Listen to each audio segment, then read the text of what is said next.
안녕하세요. 출근길 산부노동법 정경국 노무사입니다. 오늘은 뇌출혈, 뇌경색, 심근경색과 같은 뇌심혈관계 질환으로 쓰러진 뇌출혈 산재 사건에서 이를 업무상 질병으로 인정받기 위한 여러가지 주장사항들 중 정신적 긴장에 대한 부분을 어떻게 증명할 수 있는지 구체적인 그 사례와 그 방법에 대해서 설명드리는 시간을 가져보도록 하겠습니다.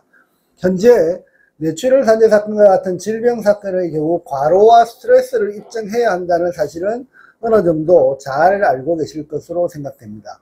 과로라고 하는 것은 뇌출혈이 발병하기 전 12주간의 한 주 평균 근로시간이 60시간이 넘는가 또는 52시간이 넘는가 아니면 52시간보다 적은 상태지만 업무부담 가중 요인이 충분한가 등을 찾아내는 방법을 말하고 있는 반면 스트레스라고 하는 것은 업무 내용적으로 그리고 업무 환경적으로 재근로자에게 정신적 그리고 육체적으로 긴장 상태를 유발할 정도의 가중 요인이 있었는가 하는 부분들을 업무적 요소로 찾는 그 과정을 말합니다.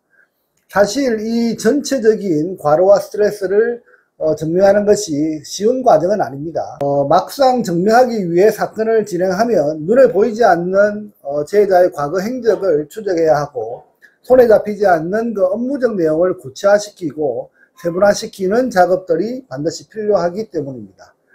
사실 이러한 과로와 스트레스를 증명하는 방법 전체를 제가 설명드리려고 하면 한 2박 3일간 설명을 해도 부족하겠지만 오늘은 뇌출혈 산재 사건이 발생한 경우 재해자 또는 그 가족이 상담하는 과정에서 가장 자주 이야기하는 그리고 발병의 원인으로 가장 상식적으로 큰 요소라고 생각하는 정신적 스트레스, 정신적 긴장을 주장할 때 어떤 방식으로 하는지 구체적 사례를 중심으로 설명드려 보도록 하겠습니다. 그러면 정신적 긴장을 증명하는 구체적 방법을 간략히 설명드리면 우선 정신적 긴장, 정신적 스트레스에 대한 부분은 뇌출혈 산재 사건으로 재해자 또는 유가족과 사건 상담을 위해 앉으면 가장 먼저 이야기를 하시는 부분들 중 하나입니다. 정신적으로 회사가 많이 괴롭혔다, 영업실적으로 정신적으로 많이 힘들었다, 그리고 직장 상사로부터 정신적 압박을 많이 받았다 등 다양한 정신적으로 힘든 사항을 많이 언급하십니다. 하지만 이런 정신적 스트레스에 대한 부분은 유형별로 체계적인 조사와 정리가 반드시 필요합니다. 다시 말해서 시간적으로 언제쯤 발생한 사항인지 그리고 정신적 스트레스의 원인이 구체적으로 무엇인지 그리고 가해자가 있다면 정확히 누구인지 이를 뒷받침할 만한 증거는 있는지 동료 근로자의 진술을 통해서 증언을 받을 수 있는지 등 하나의 사실관계를 두고 다방면의 조사를 통해서 하나의 사실을 보다 입체적으로 구성할 방법이 반드시 필요합니다. 그리고 이렇게 조사된 자료를 근로복지공단 재조사 담당자가 한눈에 볼 수 있도록 정리하는 그 작업까지 잘 해낼 수 있어야 그 부분에 대한 주장이 정확히 관철될 수 있다는 것입니다. 그러면 현재 근로복지공단에서는 이러한 정신적 긴장을 어떤 경우 인정하는지 그 사례를 한번 살펴보겠습니다. 뇌출혈 산재 사건을 공단에서 접수하면 공단에서 그냥 산재로 인정하는 것이 아니라 여러분이 어떤 부분에서 과로가 있었고 어떤 부분에서 스트레스가 있었는지 이 모든 걸 증명해야 산재로 인정하는 구조라고 하는 사실을 우선 잘 아셔야 합니다. 따라서 정신적 긴장에 대한 부분을 주장하는 경우에도 근로복지공단이 인정 가능한 유형의 정신적 긴장 상태에 해당하는지에 대해서 사전에 충분히 검토한 후 정확히 타겟을 정해두고 주장한다면 산재 인정 가능성은 조금은 더 올라갈 수 있을 것입니다. 그러면 근로복지공단에서 인정 가능한 정신적 긴장의 유형을 살펴보면 다음과 같습니다. 그 첫 번째, 업무상 재해로 큰 상처나 병을 얻어 사회복귀에 대한 곤란함 그리고 후유장애 정도 등으로 인해서 힘들어하고 있는 경우 근로복지공단은 정신적 긴장을 상당히 긍정적으로 검토 가능합니다.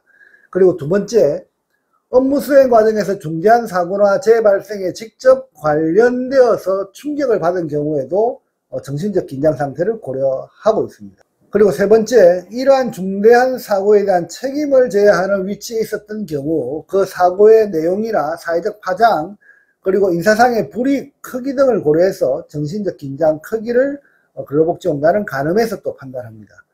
그리고 네 번째, 회사 경영에 중대한 영향을 미치는 업무상 실수를 한 경우 마찬가지로 페널티의 유무 그리고 위법성의 정도 등을 고려해서 정신적 긴장 여부를 판단합니다. 그리고 다섯 번째, 업무적으로 관리자의 지시가 위법한 사항인데 이를 강요받은 경우 강요의 정도 그리고 위법성의 크기 등을 고려해서 정신적 긴장 여부를 판단할 수 있습니다. 그리고 여섯 번째, 정해진 업무 목표를 달성하지 못한 경우에도 정신적 긴장은 커질 수 있습니다. 이 경우 목표의 크기, 인사상의 불이익의 정도, 목표의 강제성 등을 고려해서 판단하고 있습니다. 그리고 일곱 번째, 직장 내 괴롭힘이나 직장 내 성희롱 등을 당한 경우에도 당연히 정신적 긴장은 충분히 있는 것으로 판단 가능할 것입니다. 이상의 유형들은 현재 근로복지공단에서 뇌출혈 산재 사건과 같은 뇌심혈관계 질환 판정을 위해서 정하고 있는 뇌혈관 질병, 심장질병, 업무상 질병조사 및 판정 지침으로 2021년에 시행된 내용의 별표 2에서 유형별로 정하고 있는 내용이니 잘 챙겨보시면 많은 도움이 될 것입니다. 이러한 유형은 예시에 해당되는 것으로 꼭 이러한 유형은 아니더라도 비슷한 정도의 크기와 상황에 맞는 내용이라면 준용해서 적용이 가능할 것이라는 점 알아두시면 여러분의 뇌출혈 산재 주장 과정에서 정신적 긴장을 어떻게 주장할 것인가 하는 부분에 대해서는 많은 도움이 되실 것입니다. 뇌출혈 산재 사건을 산재로 인정받기 위해서는 넘어야 할 많은 산들이 있습니다. 앞서 설명드린 정신적 긴장에 대한 증명은 사실상 뇌출혈 산재 사건을 재해자 관점으로 입증하기 위한 빙산의 일각에 불과합니다.